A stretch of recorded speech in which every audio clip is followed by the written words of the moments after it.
Graça e paz, meus irmãos.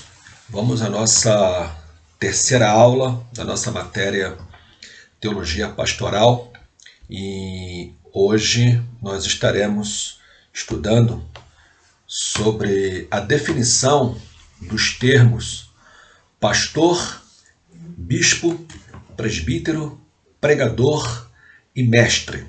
Vamos entender, à luz da Bíblia, o significado e o sentido desses termos, para melhor compreendermos a atuação, a função, o desempenho daquele que exerce a função ou uma função ministerial, como a Bíblia nos apresenta, ok? Mas antes de nós entrarmos no nosso tema desta aula, apenas uma revisão da aula anterior, para contextualizar os irmãos na disciplina. Na última aula, nós trabalhamos aqui a questão de uma concepção do ministério pastoral não condizente com a Bíblia, gerando igrejas locais sem vida e sem direção espiritual. Também abordamos a questão relacionada à falta de um ministério pastoral bíblico que tem causado uma enorme perda de conceitos e também de identidade. Então, um ministério pastoral fora de um contexto bíblico, um ministério pastoral não bíblico, ele vai gerar essa situação negativa, causando perdas de conceitos e de identidades cristãs no seio da igreja. E por último, abordamos também que só pode exercer o ministério pastoral se estiver disposto a servir, porque a Bíblia nos ensina que um pastor local, ele é um servo de Deus a serviço da igreja. Está ali para servir e não para ser servido. E isso só ocorrerá se houver a virtude, a qualidade da humildade na vida do pastor. Bem, dentre vários assuntos relacionados, nós abordamos esses aí. Ok? Entrando então na nossa aula de hoje, vamos falar sobre aspectos do ministério bíblico primitivo em relação ao ofício e às funções dos pastores. Vou repetir. Aspectos do ministério bíblico primitivo em relação ao ofício e às funções dos pastores. Vamos entender nesta aula, no início, as bases bíblicas para o ministério pastoral. Como que o ministério pastoral deve ser compreendido à luz do Antigo Testamento e do Novo Testamento. E aqui fica logo evidenciado que o ministério pastoral ele tem a sua base no Antigo Testamento e não no Novo Testamento. O Novo Testamento, claro, vai complementar a ideia, vai aperfeiçoar conceitos, mas nós já podemos contemplar uma base teológica daquilo que vem a ser o ministério pastoral já no Antigo Testamento. Por exemplo, o próprio Deus, na Bíblia, ele é visto como o pastor do seu povo. Quando nós lemos lá em Gênesis, capítulo 49, versículo de número 24, o texto nos diz assim: o seu arco, porém, permanece firme e os seus braços são feitos assim, são feitos ativos, pelas mãos do poderoso de Jacó, sim, pelo pastor e pela pedra de Israel. Deus é visto aqui como o pastor de Israel, aquele que vai apacentar o seu povo. Quando nós lemos lá em Salmo 8, também nós temos aqui uma outra palavra que vai nos ajudar a conceituar essa teologia bíblica pastoral, né? Salmo 8.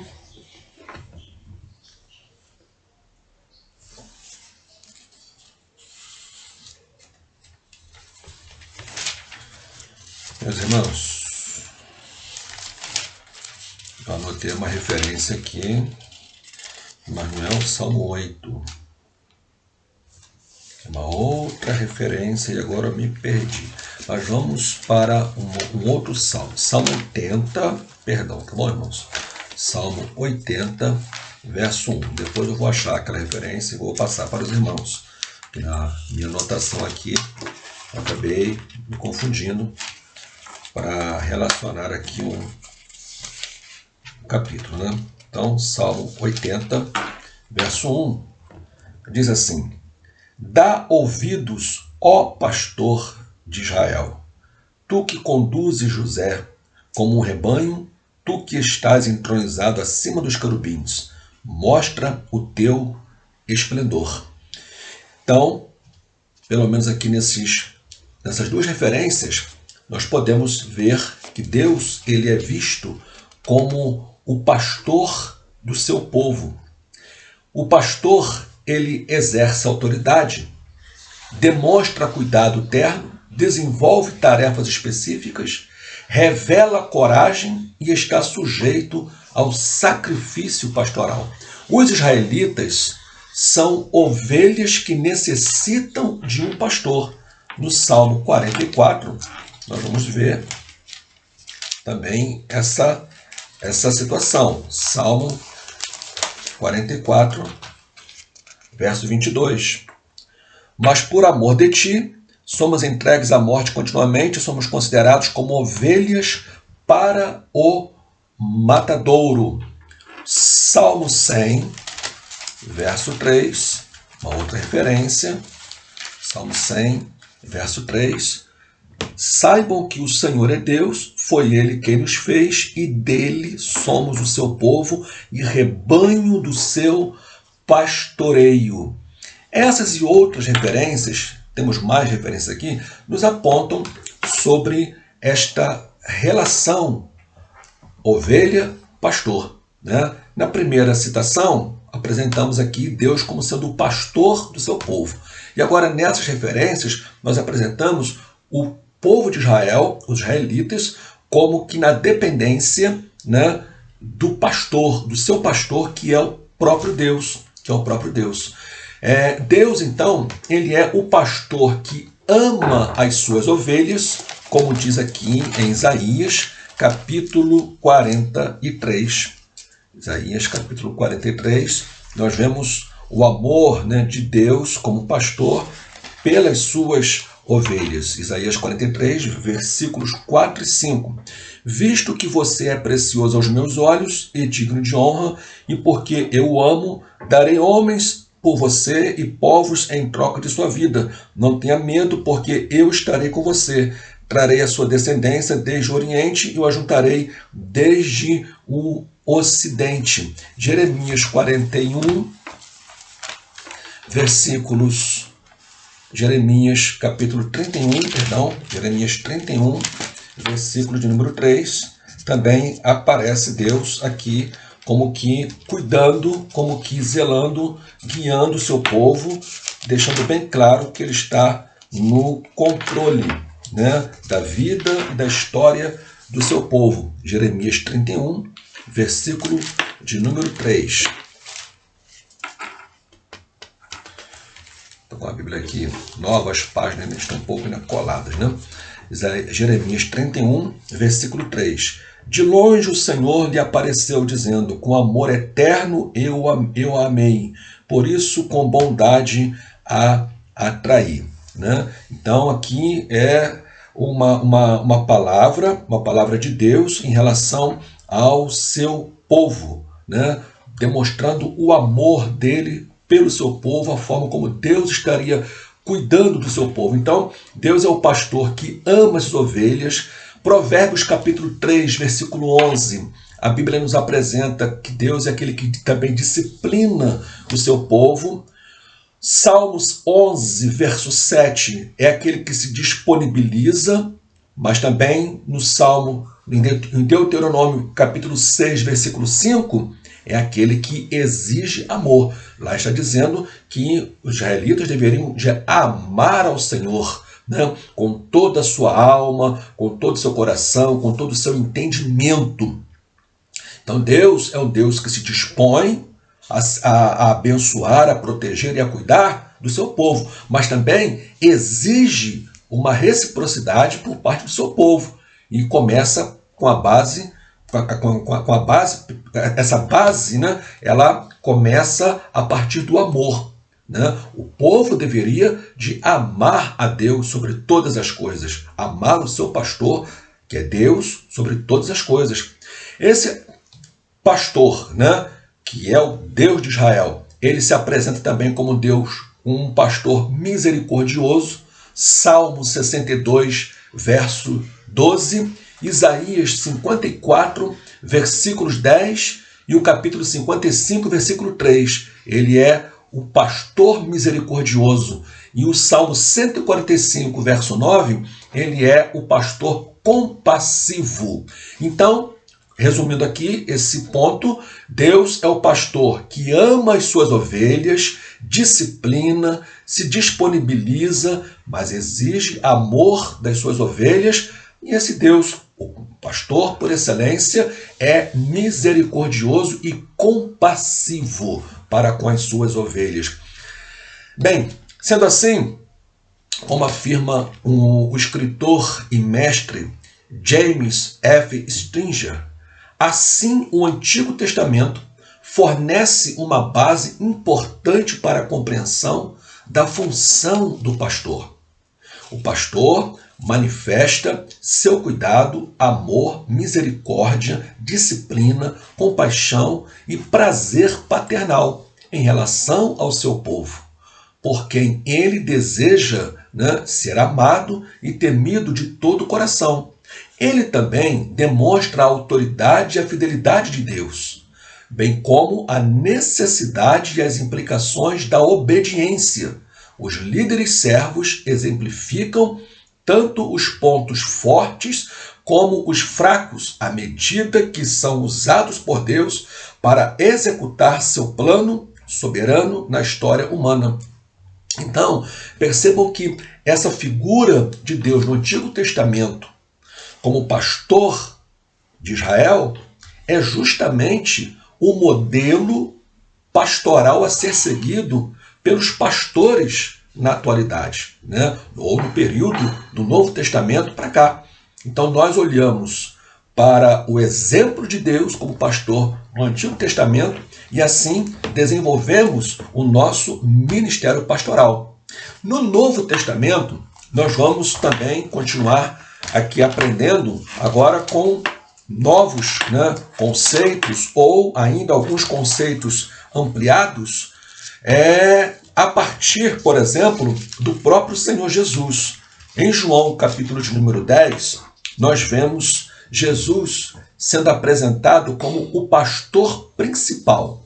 Ele diz no capítulo 10, versículo 11, eu sou o bom pastor. O bom pastor dá a vida pelas ovelhas. 1 Pedro, capítulo 5, versículo 4.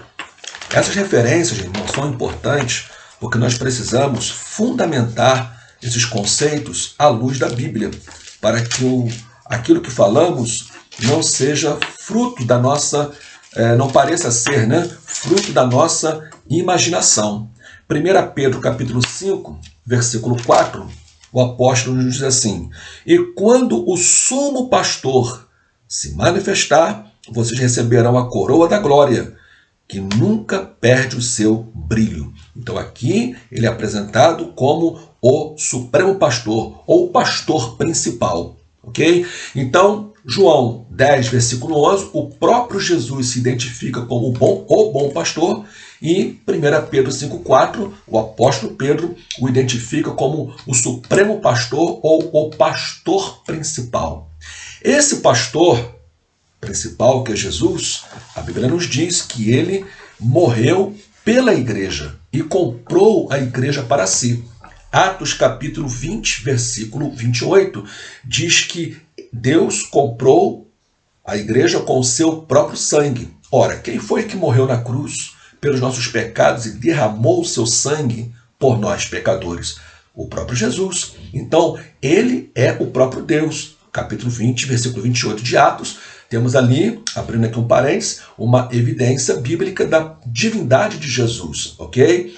E ali aparece, né, como o próprio Deus, como comprando a igreja com o seu próprio sangue, porque Jesus Cristo é Deus, né? É o Deus que se fez homem e morreu por nós pecadores, derramando o seu sangue, e com o seu sangue nos comprou para si.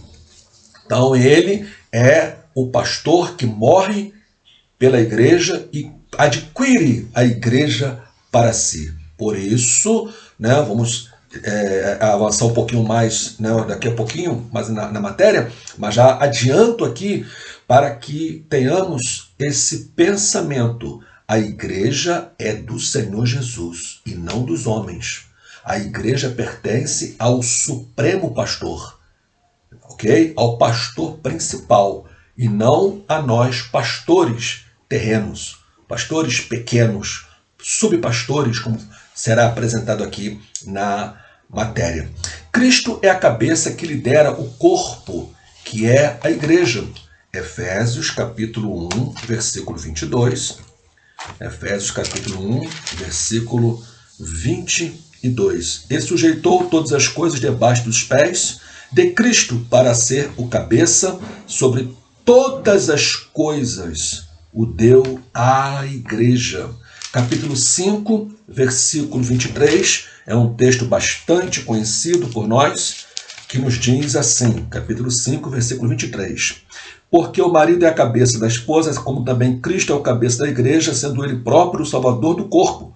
Como, porém, a igreja está sujeita a Cristo, assim também a esposa se sujeite a tudo ao seu próprio marido. Maridos, que cada um de vocês ame a sua esposa, como também, olha só, Cristo amou a igreja e se entregou por ela.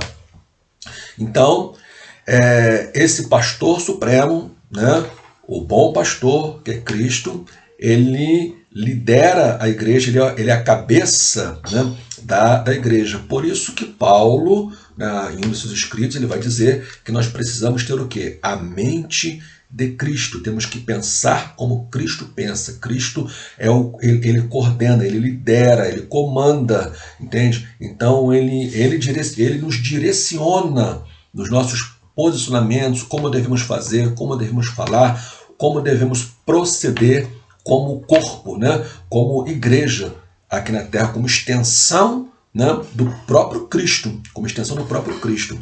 Então ele é apresentado no Novo Testamento também como a cabeça que lidera o corpo, que é a igreja.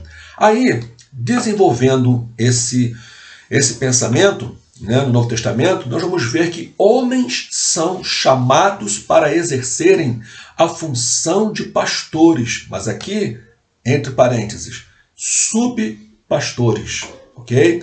Para cuidarem e supervisionarem o rebanho de Deus, sob a sua autoridade e de acordo com a sua vontade. Aí nós precisamos ir novamente para 1 Pedro capítulo 5 e ler o contexto daquele versículo que nós lemos, do versículo 4, para entendermos bem a profundidade dessa verdade bíblica. 1 Pedro 5, versículo 1. Aos presbíteros que há entre vocês, eu, presbítero como eles, testemunha dos sofrimentos de Cristo, e ainda coparticipante da glória que há de ser revelada, peço que pastoreiem, olha só, que pastoreiem o rebanho de Deus.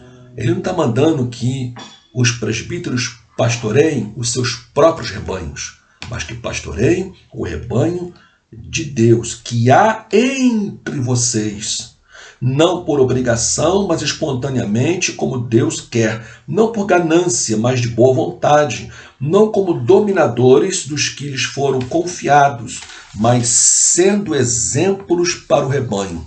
E quando o Supremo Pastor se manifestar, vocês receberão a coroa da glória, que nunca perde o seu brilho.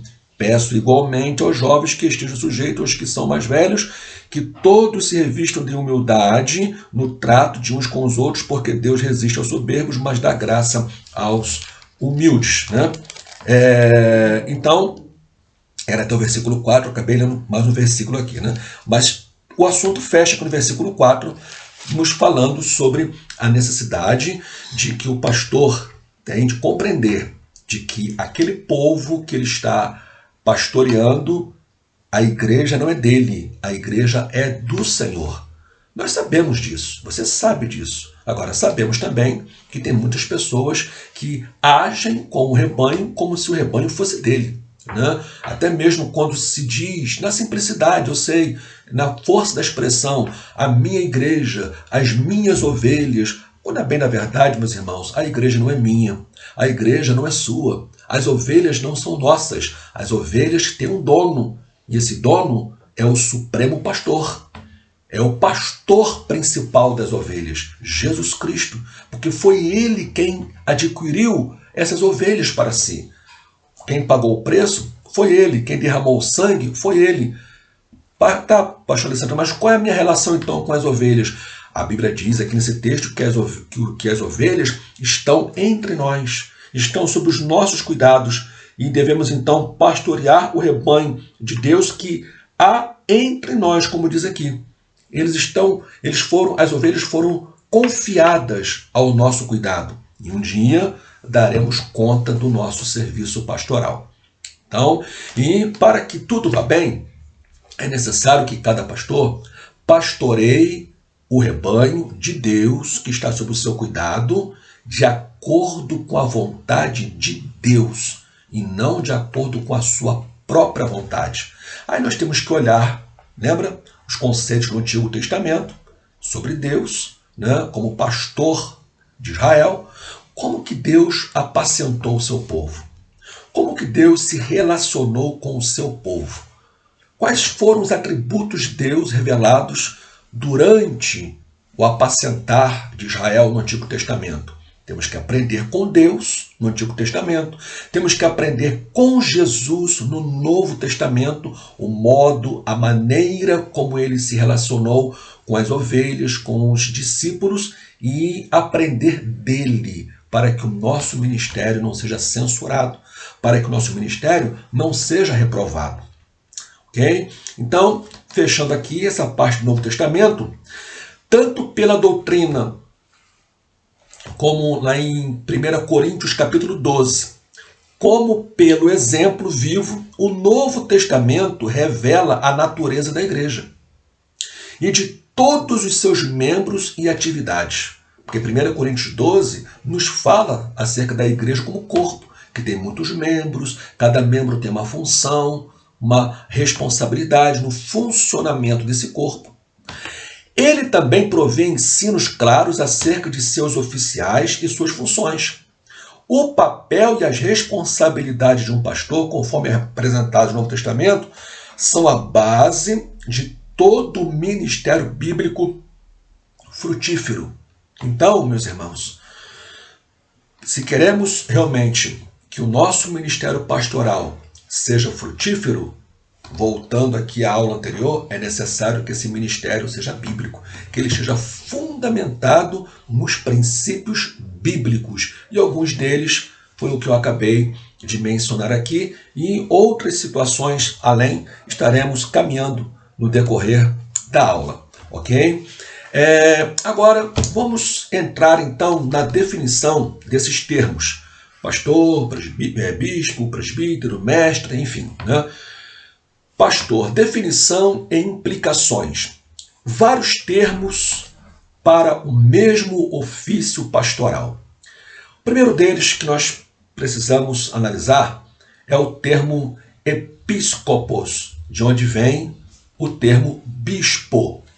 Uma dessas palavras, então, que vamos analisar, é o termo bispo ou supervisor, que no grego aparece como episcopos. significando direção, supervisão e vigia. Então, o termo bispo está relacionado a uma função de direcionamento, de supervisão, acompanhamento, vigia, né, de uma ordem, né, de uma classe, de uma instituição. No caso aqui, da igreja, ele tem esta função. Tratava-se de palavra aplicada no grego clássico aos deuses na antiguidade que demonstravam proteção e cuidado pelos homens. Então, os gregos, eles viam os seus deuses como espécie de bispos, nesse sentido aqui, né? Porque, segundo os gregos, esses deuses, eles direcionavam, eles supervisionavam e eles vigiavam a conduta, o modo de vida dos gregos, né? E demonstravam cuidado, proteção para com eles, para com os gregos. No Novo Testamento, deparamos com a aplicação de episcopos à liderança da Igreja de Deus. O termo ele é traduzido por bispo. Aí diz o texto lá de Atos 20, 28, repetindo: cuidem de vocês mesmos e de todo o rebanho sobre o qual o Espírito Santo os colocou como bispos, para pastorearem a igreja de Deus que ele comprou com o seu próprio sangue. Então, vejam que aqui o termo bispo ele está diretamente relacionado à função pastoral. O bispo aqui vai pastorear a igreja de Deus, que foi comprada com o sangue do próprio Deus, né? Como diz aqui em Atos 20, 28.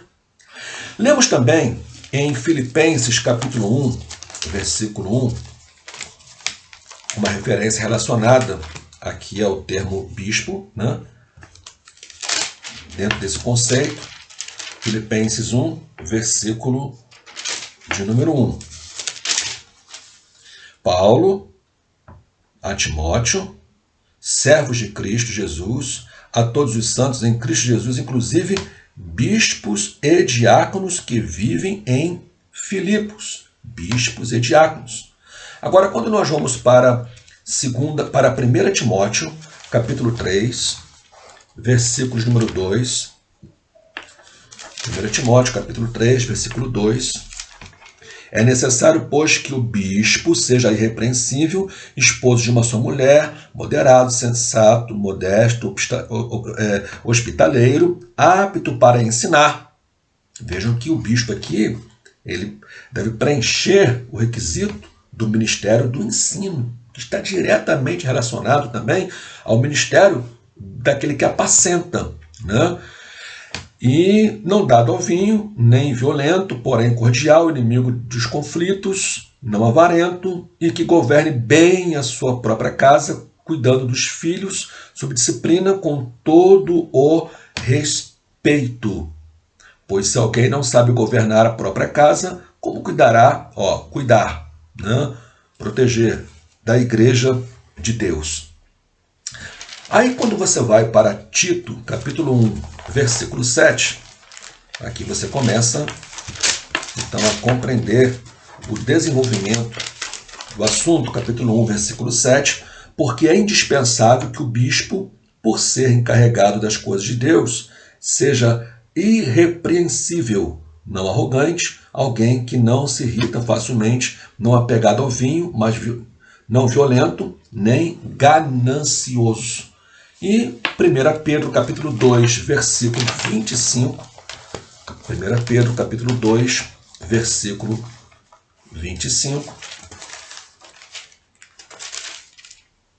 Diz assim: porque vocês estavam desgarrados como ovelhas, agora, porém, se converteram ao pastor e bispo da alma de vocês.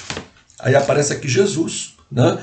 Como também sendo aplicado a ele esse termo de bispo. Então ele aparece como pastor e bispo. Bispo no sentido de estar direcionando, de estar supervisionando, de estar vigiando a cada um de nós, né, como suas ovelhas.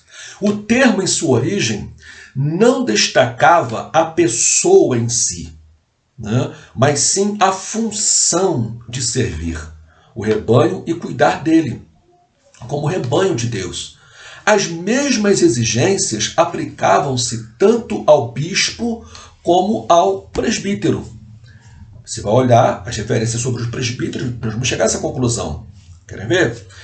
Por exemplo, esse termo, no caso agora do presbítero, né? Falamos do bispo e apresentamos aqui as ocorrências bíblicas, onde eles aparecem. Agora vamos entender o termo presbítero e vamos compreender a relação que há entre eles. Presbíteros, né? De onde vem a palavra presbítero. Esse termo é traduzido do grego para presbítero e ancião. Algumas versões não trazem a palavra presbítero, mas trazem a palavra ancião. O sentido aqui é o mesmo. Ou mais velho. Ele designava uma pessoa com a idade mais avançada em relação ao grupo. Um título político e designava o presidente de um colégio. Em algumas situações, os presbíteroi, né, no plural aqui, tinham funções administrativas e judiciárias. Em geral, no judaísmo, aliás, o escolhido para o exercício do presbiterato era um ancião, porque se pensava que fosse então uma pessoa com mais experiência, com mais maturidade, com mais responsabilidade e que, com certeza, os demais não teriam dificuldades para ouvir e obedecer a voz daquele ancião. Entretanto, no judaísmo e posteriormente no cristianismo, o presbítero passou a ter dois sentidos. Então vejam bem, originalmente, né, no sentido secular, ele tem essa ideia de um ancião, de uma pessoa mais velha. Mas no judaísmo e no cristianismo existe um desenvolvimento desse conceito. Ele passou a ter dois sentidos, o de ancião e o de quem exercia determinado ofício, cabendo-lhe então a direção nas reuniões e a representação do povo nos concílios superiores, como nós lemos lá em 1 Reis, capítulo 8, versículo 1. 1 Reis 8, versículo 1. Então o rei Salomão reuniu em Jerusalém as autoridades. Autoridades lá eram os anciãos de Israel. Todos os líderes das tribos e os chefes das famílias israelitas para levarem de Sião, a cidade de Davi, a arca da aliança do Senhor. Então esse conceito de uma liderança, né, espiritual em Israel, ela já começa a se desenvolver no tempo já de Salomão, né, tendo essa conotação de uma pessoa que gozava de um certo prestígio na liderança espiritual de Israel. O termo presbítero ou ancião destaca a direção administrativa e espiritual da igreja. Veja bem, vou repetir. O termo presbítero ou ancião destaca a direção administrativa e espiritual da igreja. Vamos ver. Atos capítulo 15. Atos capítulo 15, versículo de número 6. Atos 15, versículo 6. A palavra vai nos ensinar assim, capítulo 15, versículo 6. Então os apóstolos, e os presbíteros que se reuniram para examinar a questão. Então, eles estão agora examinando uma questão que envolvia lá aquela controvérsia entre os judaizantes e a igreja, enfim, né?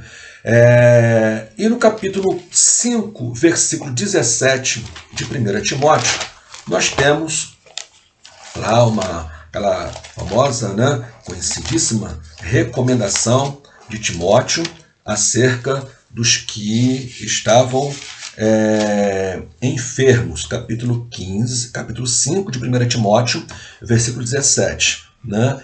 Aliás, perdão, irmãos, essa outra citação é em referência a Tiago, capítulo 5, versículo 14, que vamos ler. Aqui é uma outra situação. Né? capítulo 5, 17, diz assim: devem ser considerados merecedores de pagamento em dobro os presbíteros que presidem bem, especialmente os que se esforçam na pregação da palavra e no ensino. O que você entende aqui? Você entende aqui que existia o presbítero que cuidava da parte administrativa da igreja e que se limitava a isso. Ele era um administrador da igreja. Mas existiam aqueles que, além de administrar, eles também cuidavam da parte espiritual. Eles apacentavam realmente o rebanho, se esforçavam na pregação da palavra e no ensino. Aí Paulo vai dizer que estes merecidamente eram dignos de receberem um prolabore, uma prebenda, um pagamento em dobro. Né? Aqui Paulo fala de remuneração ministerial. E nada mais do que justo. Eram pessoas que se destacavam, se desdobravam, né? Faziam além daquilo que o simples administrador fazia, porque eles se esforçavam, se empenhavam de cuidar da parte administrativa e também da parte da ministração. E Paulo então vai dizer que, por causa disso, eles eram dignos de duplicada honra, né? Ou de duplicado honorário, né? Ou pagamento, né? Em dobro.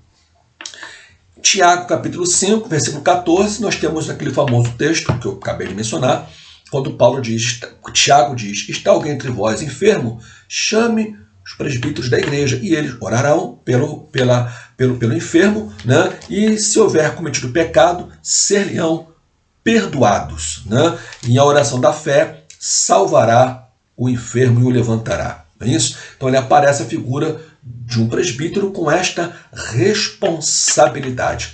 Então, você vai observar aqui, por essas referências de Atos 15, 1 Timóteo 5 e Tiago capítulo 5, que a figura de um presbítero na igreja, ele cuidava tanto da parte administrativa, como também da parte espiritual do cuidado com o rebanho, com a igreja de Deus. Ok?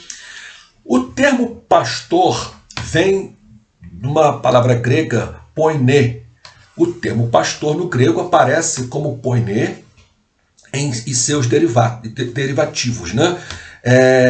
São poiné ou poinion, cuja tradução é rebanho. Além desses, também encontramos poimanô, traduzido por pastores, cuidar, enfim. Outra palavra encontrada no texto bíblico é arquipoimen, que pode ser traduzido por sumo pastor ou pastor principal. É o pastor que aparece lá em Pedro. Né? O apóstolo Pedro fala acerca do sumo pastor. Né? Esse arquipoimen é o próprio Jesus. É o sumo pastor das ovelhas. No grego clássico, poimen, pastor, era título de honra aplicado a soberanos, líderes, governantes e comandantes dos exércitos gregos. Né? Isso no conceito do grego clássico. O termo pastor denota também liderança e autoridade. Como lemos aqui em Efésios, capítulo 4, versículo 11. Efésios 4, versículo de número 11. A Bíblia fala que alguns dons humanos foram concedidos à igreja.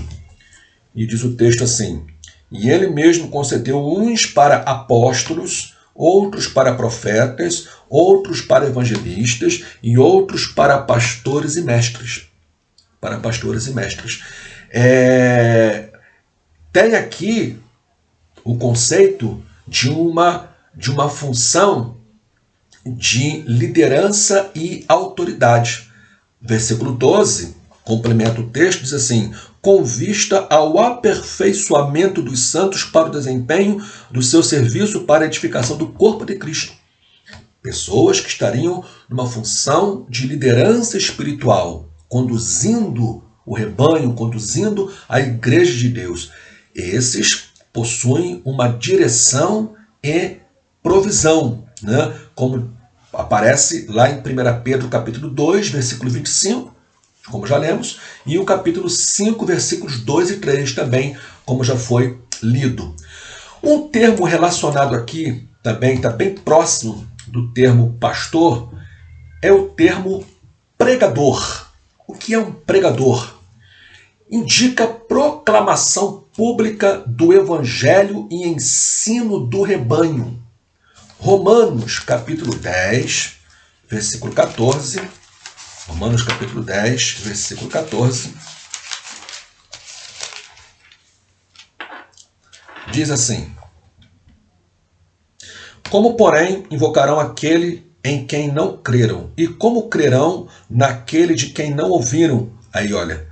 E como ouvirão se não há quem pregue? Né? Pregar o quê? Pregar o evangelho. Falar do assunto principal da igreja, que é o evangelho de Jesus Cristo. 1 Timóteo, capítulo 1, versículo 7.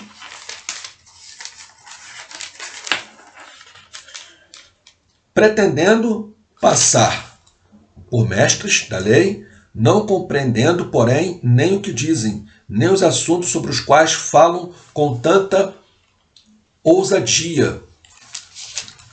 Perdão, irmãos, capítulo 2, eu li aqui o capítulo 1 errado aqui, capítulo 2.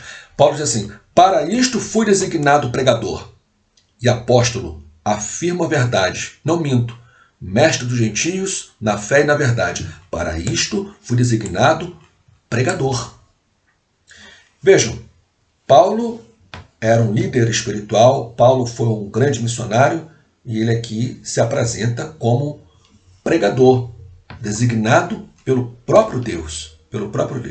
Agora, capítulo 1 de 2 Timóteo, olha só o que ele vai dizer. 2 Timóteo, capítulo 1, versículo de número 11. Para este evangelho eu fui designado pregador, apóstolo e mestre. Aí você tem aqui uma pessoa exercendo 3 funções, né? Ele se identifica como pregador, como apóstolo e como mestre. O pastor é alguém que proclama o evangelho de Cristo e doutrina a igreja. A pregação do evangelho é também instrutiva, porque quando nós pregamos, nós também ensinamos. Então, o pastor, a figura do pastor, ele está relacionado diretamente à figura do pregador. Todo pastor é necessariamente, ou precisa ser necessariamente, um pregador do evangelho, um proclamador de boas novas. Não estou dizendo que ele tenha que ser um pregador renomado, né? Um grande evangelista de massas, né? Para pregar para multidões. Não. Mas que ele entenda a responsabilidade dele como pregador, que possa anunciar o evangelho aos perdidos. João 3,16, e segue-se um grande sermão, né? O Filho do Homem também não veio buscar, Filho do Homem veio buscar e salvar o que se havia perdido. Lucas capítulo 19, versículo 10. E dali segue-se também um grande sermão. Quem crê e for batizado será salvo, quem não crê será condenado. Segue-se aí um grande e poderoso sermão, anunciando a Cristo como Salvador. Então, o pastor, ele se confunde com a figura desse pregador. O pastor que está apacentando, cuidando do rebanho, ele é também um proclamador, um anunciador de boas novas. Agora aqui vale um destaque. Todo pastor precisa ser um pregador do evangelho, um ganhador de almas. Ainda que este não seja o seu foco, o seu chamado principal, ele é mais doutrinador, ele é mais cuidador, apacentador, mas ele precisa pregar o evangelho. Ele precisa anunciar o evangelho. Ok? Agora, nem todo pregador do evangelho, nem todo anunciador, vamos dizer, evangelista, vai ser um pastor de ovelhas. Vai ser um cuidador de rebanho, né? Ele não tem aquela habilidade, não tem um chamado para estar cuidando, doutrinando. Nós conhecemos muitas pessoas assim, não é verdade? Bem, mas todo pastor que apacenta, que cuida, ele precisa desenvolver, claro, paralelo ao ministério, né, pastoral ali, do apacentamento, do cuidado, da visitação, precisa ser um pregador das boas novas. Mas tem também, além do pregador, a figura do mestre, o termo mestre, que vem da palavra grega didaskalos. O que é o mestre? É o responsável pela instrução e exposição das Escrituras, cujo ensino é tanto instrutivo, 1 Timóteo 2, versículo 7, como corretivo, né? 1 Coríntios, capítulo 12, versículos 28 e 29. O pastor, ele ensina a igreja, né? E ensina a igreja a doutrina bíblica. Então o pastor, ele aparece também como uma figura de mestre, como ensinador. Então vejam, todo pastor precisa ser um pregador do evangelho, mas precisa também ser um ensinador. Diz a Bíblia que esse bispo que está aí entrelaçado à figura do pastor tem que ser apto para ensinar. Repito o que eu tenho dito. Não estamos aqui falando de um exímio ensinador, um biblicista, uma pessoa que desenvolva a partir dos originais bíblicos, do hebraico, do grego, né, de uma exegese profunda, um grande ensino das Escrituras, não. Mas que ele seja capaz de pegar um texto bíblico e com simplicidade, mas com fidelidade ao texto, aplicar um ensinamento para a igreja. A igreja se reúne num culto de ensino para aprender. E é necessário que esse pastor ele saiba ensinar a Bíblia, ensinar a palavra de Deus para o rebanho. Para o rebanho. Então, essa pessoa, esse pastor, que apacenta, que cuida, que visita, que atende, que consola, é também aquele que levanta-se num domingo à noite, num culto evangelístico, e prega o evangelho para o pecador. Mas também se levanta num culto de doutrina, num culto de ensino da igreja, e anuncia a doutrina bíblica para a igreja, e ensina as principais doutrinas da palavra de Deus para a igreja, doutrina a igreja, né? Corrige a igreja, exorta a igreja, fortalece a fé da igreja através do ensino da palavra de Deus. Então esse pastor, ele se apresenta também como uma figura de mestre, tá bom? Ele aparece também como uma figura de mestre. Ele é também o mestre. As Escrituras são bem claras quanto ao fato de que esses títulos dizem respeito ao mesmo ofício pastoral. Então, os termos ancião e bispo, eles são sinônimos. Nós vamos ver isso. Quando você lê, por exemplo, Atos capítulo 20, versículo 17 e o versículo 28, você compreende isso. Olha só o que diz lá. De Mileto, Paulo mandou chamar os presbíteros da igreja de Éfeso. Cuidem, aí o versículo 28, cuidem de vocês mesmos e de todo o rebanho sobre o qual o Espírito os colocou como bispos para pastorearem a igreja de Deus. Veja bem, no versículo 17, Lucas diz que de Mileto, Paulo mandou chamar quem? Os presbíteros da igreja. E eles compareceram. Qual foi o recado de Paulo para eles? Cuidem de vocês mesmos e de todo o rebanho sobre o qual o Espírito Santo os colocou como bispos. Para fazer o quê? pastorearem a igreja de Deus. Então você tem aqui a figura do presbítero, de uma pessoa que é vista como presbítero, bispo e pastor. São 3 funções em uma só pessoa. Tito capítulo 1, versículo 5 a 7, a razão de tê-lo deixado em Creta foi para que você pusesse em ordem o que ainda faltava e constituísse presbíteros em cada cidade como eu o instruí.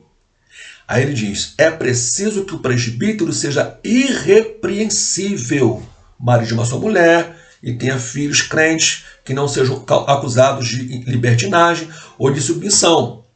Aí por ser encarregado da obra de Deus, então é necessário que o bispo, seja irrepreensível, não orgulhoso, não briguento, não apegado ao vinho, não violento, nem ávido por lucro desonesto. Veja bem, em um versículo, Paulo diz que essa pessoa, que é um presbítero, precisa ser irrepreensível. E ele segue na mesma linha. E mais adiante ele diz que é necessário que essa pessoa, que foi apontada como presbítero, ele diz, é necessário que o bispo seja irrepreensível. Estamos falando da mesma pessoa. Estamos falando da mesma pessoa, que em um versículo ele é apresentado como presbítero e no outro versículo ele é apresentado como bispo. É só você ler novamente. Tito, capítulo 1, versículo 5 a 7. Quando nós vamos para 1 Timóteo, capítulo 3, versículo 2, lá diz, é necessário, pois, que o bispo seja irrepreensível, marido de uma só mulher, sóbrio, prudente, respeitável, hospitaleiro e apto para ensinar. Então você percebe aqui, nessas referências, que nós estamos falando da mesma pessoa exercendo funções diferentes. Funções diferentes. Entende? Muito bem.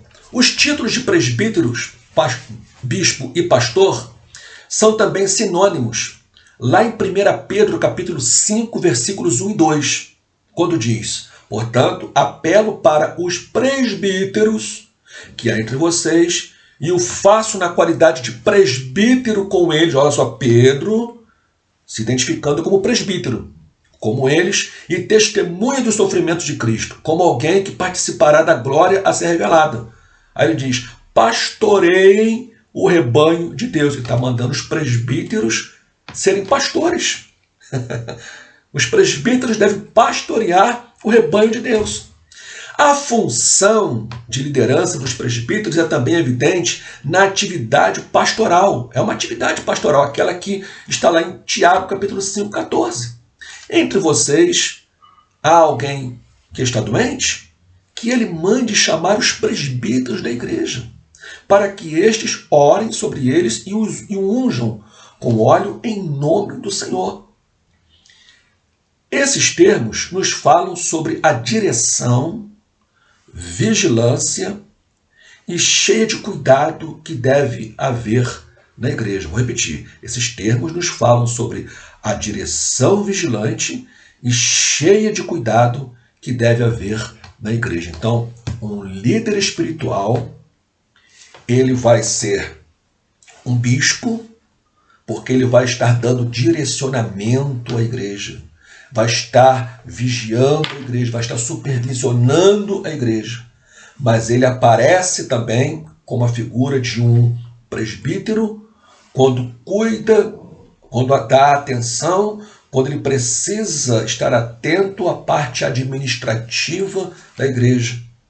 E ele é também um pastor porque apacenta, porque visita, porque aconselha, porque protege o rebanho. Ele é um pregador porque ele anuncia o evangelho, ele prega as boas novas, e ele é um mestre porque ele ensina a sã doutrina, ele doutrina a igreja com a palavra de Deus. Então, vários termos para uma só pessoa. Ok? O pastor é visto como alguém que possui alguns títulos que implicam em grandes responsabilidades. São eles. Alguns termos aplicados aos pastores. Não vou ler aqui as referências para ganharmos tempo, você pode acompanhar aí as referências com a Bíblia aberta, ok? O pastor ele é apresentado como governante. 1 Tessalonicenses 5, versículo 12. 1 Timóteo, capítulo 3, versículo 4 e 5. E o capítulo 5, versículo 17. Mas ele aparece também como embaixador. 2 Coríntios, capítulo 5, versículo 20. Ele é também um defensor. Filipenses 1, versículo 7. Sabendo que fui posto para a defesa do evangelho. Como ministro, né, como servo, aquele que está servindo. 1 Coríntios 4, versículo 1. E é também apresentado como exemplo dos fiéis. 1 Timóteo, capítulo 4, versículo 12. E 1 Pedro, capítulo 5, versículo 13. Ok? Bem, refletindo agora, irmãos, o ministério pastoral, à luz da profissão de pastor de ovelhas nos tempos bíblicos, nós vamos aprender aqui algumas lições muito importantes. Então, alguns pontos que eu vou comentar, outros não. Você vai chegar à conclusão sozinho, né, ou sozinha, ouvindo essa exposição. Mas olha como que nós, como pastores, como que o pastor aprende com a vida de um pastor de ovelhas nos tempos bíblicos. A primeira vez que a palavra pastor aparece é em Gênesis capítulo 29, versículo 7 ao versículo 9 e o versículo 30. E lá a palavra é traduzida por alimentar ou apacentar. Então, pastor é aquele que alimenta ou apacenta o seu rebanho. O pastor, ele conduzia suas ovelhas ao abastecimento de água. Não deixava as ovelhas irem sozinhas, acreditando que elas pudessem se saciar sozinhas, mas ele as conduzia, como o salmista diz, né, no Salmo 23, que é o Senhor que o conduz, né, às águas tranquilas, para que ele possa então estar saciando a sua sede, assim como o pastor conduzia a ovelha aos ribeiros de água. Eram consumidos pelo calor e à noite pela geada dos campos palestinos. Isso fala das intempéries da vida, das adversidades, dos altos e baixos, né?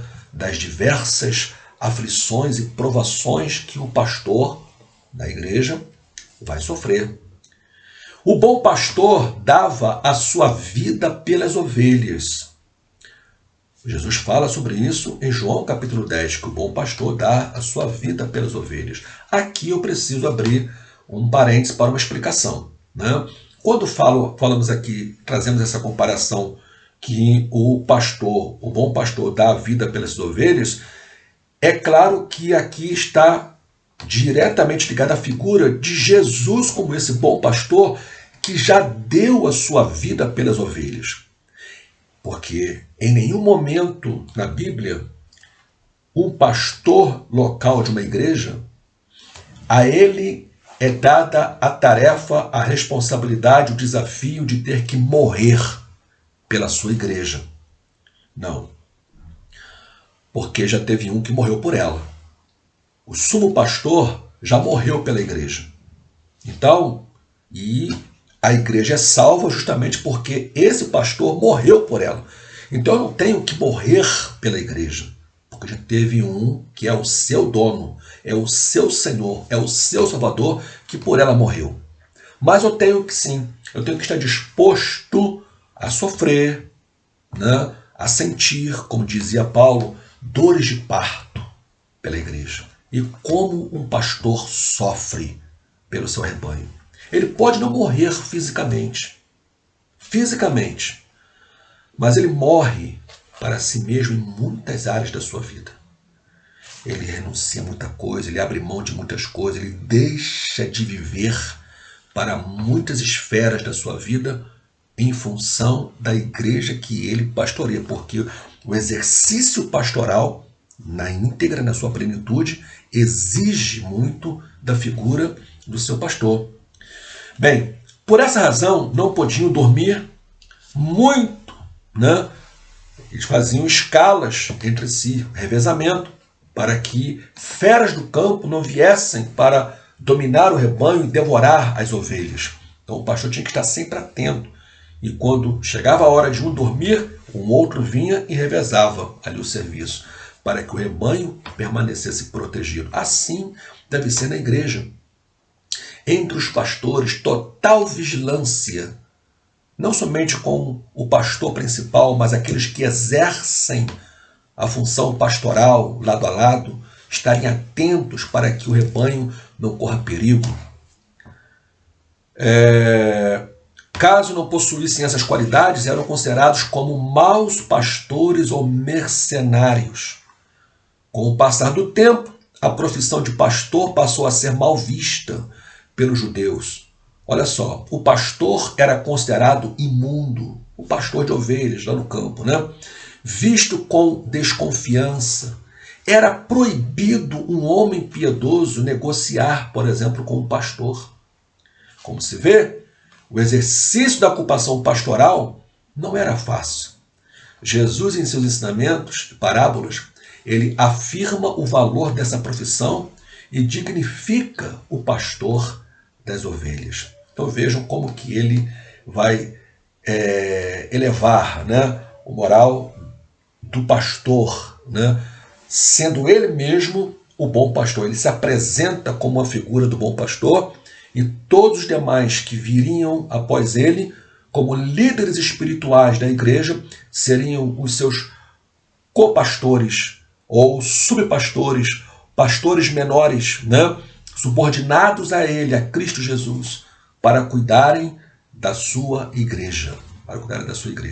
E Jesus vai dar esse valor à figura do pastor, que será confirmada, né, essa figura, a importância da vida pastoral nas epístolas, né, tanto em Atos como principalmente nas epístolas. Algumas pessoas erradamente podem entender, meus irmãos, que as tarefas pastorais estão restritas aos sermões, estudos bíblicos, aula na escola dominical. É aquele figura daquele pastor, né, que parece que ele é pago somente para pregar um sermão, dar um estudo e uma aula na escola dominical semanalmente. Mas nós queremos afirmar que aí o ministério pastoral vai muito mais além disto. Alcança muito mais do que isto. O pastor deve despender tempo, grande tempo, em visitas pastorais. Pastor que não visita suas ovelhas, pastor que não dá atenção às suas ovelhas, que não se importa com o estado das suas ovelhas, ele está falhando no seu ministério pastoral. Pastor que quando ouve a notícia de uma ovelha que está enferma, está doente, está necessitada, não socorre, não liga, não procura saber o que está acontecendo, ele está falhando no seu ministério pastoral. Ele destina tempo em aconselhamentos, as mais diversas orientações que surjam como necessidades, palavra de exortação, de firmeza, de encorajamento que precisamos estar dando constantemente aos nossos irmãos. Precisamos dedicar tempo para o consolo àqueles que estão enfermos ou que tenham perdido algum ente querido, pessoas que estejam vivendo em profundas angústias. Vivemos um tempo quando o ministério pastoral se faz necessário na vida do nosso rebanho.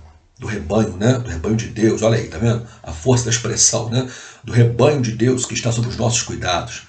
Precisamos entender que as ovelhas precisam de cuidados, de atenção, de oração, de ministração.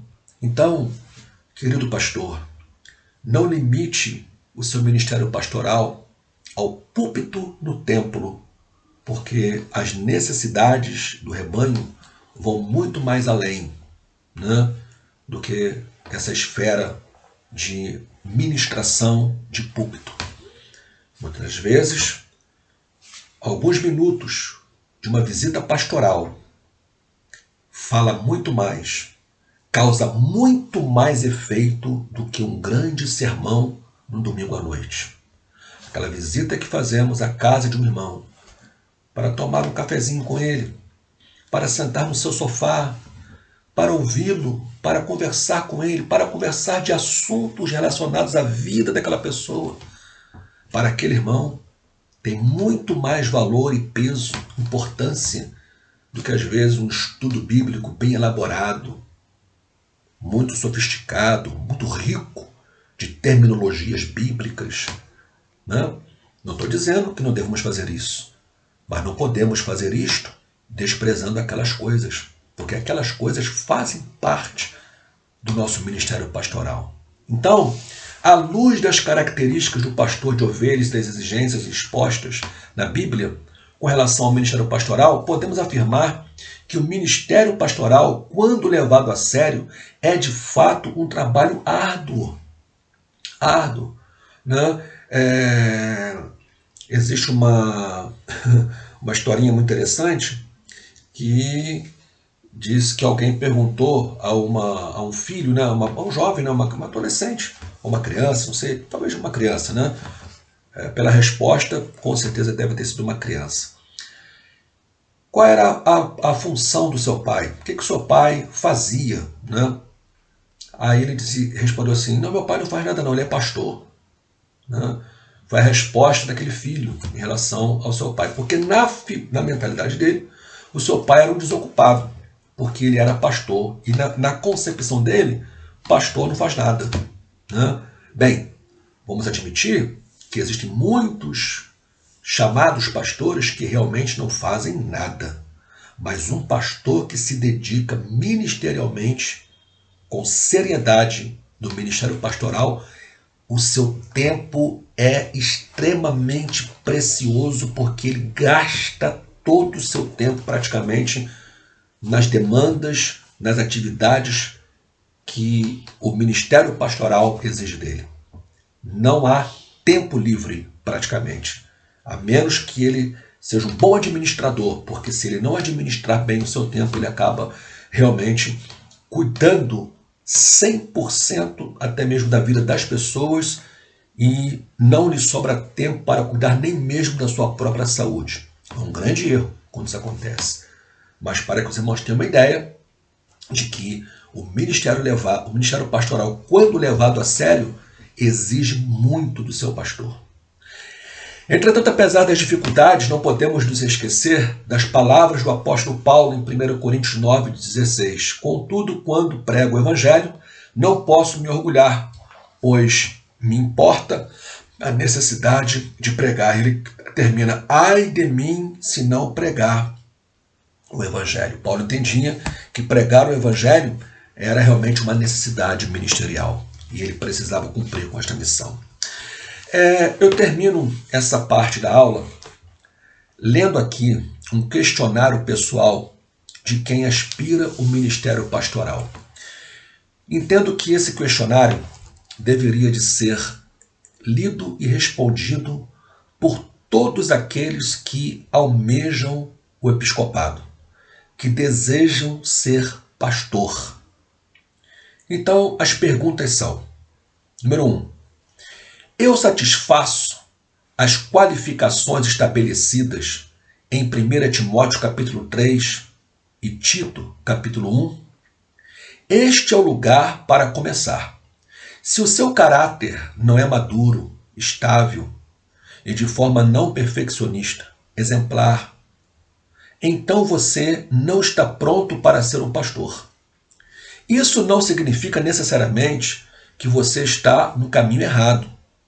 Caso ainda não tenha vitória sobre certos pecados, como pornografia, mas significa que você não estará pronto até encontrar os padrões bíblicos, primeiro. Número 2. Os cristãos que me conhecem melhor afirmam consistentemente meus dons para o ministério. O chamado mais importante é o chamado objetivo de sua igreja, encorajando-os a prosseguir ao ministério pastoral. Número 3. Eu gosto de ensinar todos os tipos de pessoas, em todos os tipos e ocasiões. A maioria das pessoas que pensam no ministério pastoral estão animadas para pregar. Eu quero saber se elas estão animadas para pregar na missão de resgate e animadas para ensinar o catecismo a crianças de 5 anos, porque nós fomos chamados para pregar para uma igreja inteira e não para uma classe, uma faixa etária da igreja ou para uma classe social ou intelectual de um segmento. Nós fomos chamados para pregar para todos, para todos. Eu me sinto movido por boa pregação. Se um homem é chamado para pregar o evangelho, ele deve ficar movido ao ouvi-lo sendo pregado. O conteúdo deve mexer com ele e ele deve encontrar-se pensando: eu posso proclamar esta boa notícia? Né? Ele pergunta, mas também pode fazer uma exclamação: eu possa proclamar esta boa notícia. Quando a gente ouve uma pregação inflamada do evangelho, essa pregação nos inflama e desejamos pregar a mesma mensagem ou o mesmo assunto? Eu me sinto movido por uma pregação ruim? Aí é o oposto, né? O ponto anterior foi óbvio. Este nem tanto, mas tão importante quanto. Eu acho que deveria haver um incêndio no coração de um homem quando ele ouve a palavra de Deus mal manuseada. Deve haver um lamento dentro de nós, como pastores, quando ouvimos alguém distorcendo a palavra de Deus para o seu próprio proveito, para ganhar, para lucrar malignamente com a palavra de Deus. Isso deveria de nos fazer chorar. Sexto, você gosta de estar perto de pessoas? Tem pessoas que querem ser pastores, mas não gostam de pessoas, não gostam de lidar com gente. E se alguém deseja ser pastor, mas não tolera pessoas, desista da sua intenção, do seu desejo de ser pastor. Porque alguns pastores são extrovertidos, muitos não são. Eu sou o meio termo. Estou ansioso para estar com as pessoas, mais do que alguns pastores que conheço, mas não tanto quanto muitos homens que admiro. Mas qualquer que seja a sua personalidade, você não será um bom pastor se você não gosta de pessoas e foge delas tanto quanto possível. Vou explicar. Quando se diz que nós precisamos ter habilidade para lidar com pessoas, não quer dizer que o sujeito tem que ser extremamente extrovertido, brincalhão, da turma, que abraça, que ri. Nem todos são assim. Existe um pastor mais fechado, introvertido. A questão não é se ele se lança sobre as pessoas ou fica mais acanhado. A questão aqui é que ele não pode ser um pastor e ao mesmo tempo querer evitar as pessoas, mesmo sendo um tanto tímido, mais fechado, mais acanhado, mas ele precisa ter o cheiro das ovelhas. Bom? Ele precisa estar envolvido na vida das pessoas. Eu faço amigos com facilidade. Esse é um teste subjetivo, com muitas dessas questões, mas a falta de amizades significativas não é um bom sinal. Ele poderia ser uma indicação de que você é muito duro, muito solitário, ou francamente muito estranho para ser eficaz no ministério pastoral. Um pastor sem amigos, um pastor sem alguém com quem possa conversar, não é saudável. Eu gosto de ler. Aqui a gente toca na ferida de muita gente, né? Felizmente, não há Enem ou vestibular para o ministério pastoral, porque se tivesse, muitos ficariam reprovados na prova, porque não gostam de estudar. E ainda que se quisermos ser aptos para ensinar, devemos querer também aprender. Porque quem não senta para ler e estudar, também não deve se levantar para ensinar. O primeiro passo é ler. Por isso que Paulo, por exemplo, orienta Timóteo: enquanto eu não chego aí para estar com vocês, aplica-te à leitura. A leitura pública, né? Agora, para que Timóteo pudesse ler publicamente as Escrituras, era necessário que ele estivesse fazendo a sua leitura particular. Então, o pastor precisa gostar de ler. Ah, professor, mas eu não gosto. Aprenda a gostar. Porque todo pastor precisa ter intimidade com a leitura.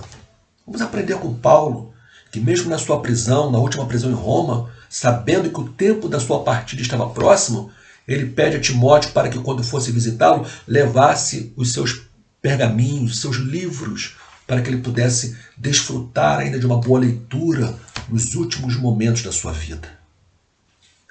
Já pensei em fazer isso por mais do que alguns meses?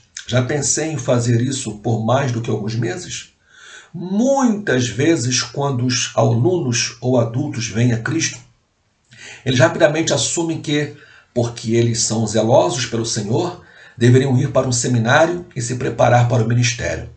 Isso geralmente é equivocado. Às vezes, por causa de orgulho e algumas vezes por causa de zelo equivocado. Há uma razão para a Bíblia insistir que os líderes da igreja não sejam recém-convertidos. Então, aquelas pessoas que almejam o santo ministério precisam ter um tempo já de maturidade espiritual avançado. Porque Paulo recomenda para que não se imponha as mãos sobre um neófito, ou seja, um novo convertido à fé cristã. Então, aquela empolgação, aquele desejo de alguém que almeja o ministério pastoral deve ser visto com cautela, com cuidado, né? Porque senão vamos ter problemas, porque geralmente um novo convertido que realmente nasceu de novo e se encontrou com Cristo, tem um desejo de aprender, um desejo de desfrutar da palavra, conhecer a Bíblia e logo quer ir para o seminário. E ao ir para o seminário, logo quer ser pastor. Calma, tem muita calma nessa hora. Não é assim que as coisas vão acontecer. 10º, eu ainda quero ser um pastor. Mesmo se eu nunca escrever um livro, nunca falar em uma conferência e nunca ter uma grande igreja? Vou repetir a pergunta. Eu ainda quero ser um pastor, mesmo se eu nunca escrever um livro, nunca falar em uma conferência e nunca ter uma grande igreja? Ou seja, esses sonhos de consumo de muita gente, vamos que eles nunca se concretizem. Se a pessoa soubesse que eles nunca fossem se concretizar, ela ainda alimentaria o desejo de ser pastor? Ou a motivação para ser pastor são essas coisas aí, né? Escrever, ser um grande escritor, ser um grande conferencista, ter uma mega igreja. E se Jesus não me chamar para ser tudo isso, e para fazer tudo isso, eu ainda vou querer ser pastor? Nossa paixão deve ser para alimentar o rebanho, não para alimentar o nosso ego, para alimentar as nossas vaidades pessoais. Lembre-se, meus irmãos, aos olhos de Deus, alguém que apacenta fielmente uma pequena e simples congregação no interior de uma cidade tem o mesmo valor do que alguém que apacenta fielmente uma grande catedral numa grande metrópole. Porque o que vale para Deus é a maneira como esta pessoa está cumprindo fielmente o seu santo ministério. Ok? Bem, o pastor deve ser um homem compromissado com a sua vida litúrgica. Certa vez, com quase 70 anos de idade, Lutero suplicou aos pastores para que fossem diligentes e não preguiçosos. Olha só a palavra de Martinho Lutero, lá no século XVI. Parece que eu estou ouvindo Lutero falar aqui por perto. Ele diz o seguinte: alguns pastores e pregadores são preguiçosos e não servem para nada. Não oram, não leem, não estudam as Escrituras. O chamado do pastor é vigie, estude e leia. Na verdade, não é possível alguém ler as Escrituras em excesso e com cuidado demasiado. Na verdade, não é possível alguém ler as Escrituras em excesso e com cuidado demasiado. E aquilo que se lê cuidadosamente, não é possível entender bem demais. E o que se ensinar bem, não é possível praticar bem demais. O diabo, o mundo e a nossa carne estão enfurecidos e cheios de cólera contra nós. Portanto, disse ele, queridos senhores e irmãos, pastores e pregadores, orem, leiam, estudem, sejam diligentes. Esse tempo mau e vergonhoso em que vivemos não é época para serem preguiçosos, para dormir e roncar. Né? Advertências do grande reformador aos seus contemporâneos pastores e pregadores. Meus irmãos, eu termino aqui essa parte da nossa primeira aula. Eu vou estar passando ainda amanhã para vocês mais um outro vídeo, ok? Para encerrar esta nossa primeira aula. E vou expor aqui no grupo um pequeno questionário, tá bom? Facinho, múltipla escolha, para que vocês possam estar respondendo e me enviando, tá bom? Está todo ele baseado aqui na nossa aula que acabei de dar, ok? Então até a nossa próxima videoaula. Se Deus quiser, Deus abençoe os irmãos em nome de Jesus.